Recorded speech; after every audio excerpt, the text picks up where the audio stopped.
Terima kasih Mirsa, Anda masih bersama kami di seputar Bali menjelang pembukaan Pesta Kesenian Bali PKB ke-47. Berbagai persiapan teknis dan pemasangan dekorasi telah berjalan 100%.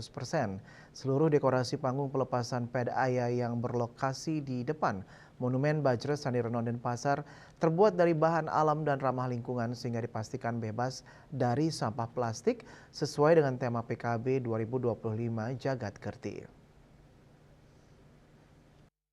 Kepala Dinas Kebudayaan Provinsi Bali, Igede Arya Sugiarto memaparkan seluruh dekorasi untuk acara pelepasan pawai atau PEDAYE telah dilaksanakan 100%.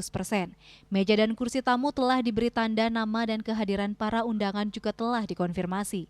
Persiapan berupa pemasangan dekorasi ini merupakan hasil kerjasama pemerintah Provinsi Bali dengan vendor-vendor lokal yang mendukung penuh pelaksanaan acara. Berbeda dari tahun-tahun sebelumnya, pelepasan PEDAYE tahun ini dirancang sederhana tanpa seremonial. Ia menjelaskan, begitu tiba di lokasi, Menteri Kebudayaan Republik Indonesia Fadly Zon mewakili Presiden Republik Indonesia bersama Gubernur Bali Wayan Koster akan langsung memulai prosesi pelepasan pawai dengan berjalan kaki menuju panggung kehormatan tanpa menggunakan kendaraan hias. Prosesi pelepasan PEDAYE ditandai dengan pemukulan kulkul yang memiliki makna filosofi Bali, yaitu media komunikasi tradisional Bali sebagai penanda ajakan dan memanggil seluruh masyarakat Bali untuk menyambut Pesta Kesenian Bali 2025.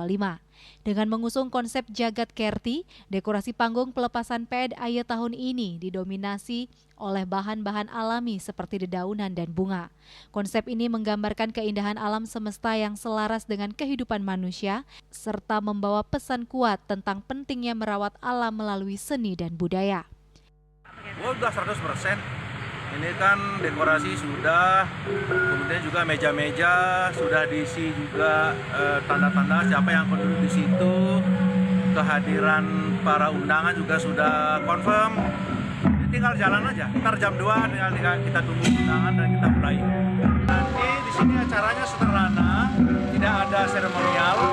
Begitu datang Pak Menteri sama Pak Gubernur dan rombongan VIP, langsung pernyataan singkat dari Pak Menteri mewakili Presiden melepas pawai, bukan membuka Pesta Kesenian Bali, melepas pawai. Nanti pembukaan Pesta Kesenian Balinya akan kita lakukan di panggung terbuka Arca Chandra. Setelah pelepasan pawai di Renon, acara pembukaan resmi PKB ke-47 akan dilanjutkan di panggung terbuka Arca Chandra Art Center Denpasar, yang juga telah dipersiapkan secara matang untuk menyambut ribuan pengunjung dan peserta dari seluruh Bali. Bunga Widrayani, Bali TV.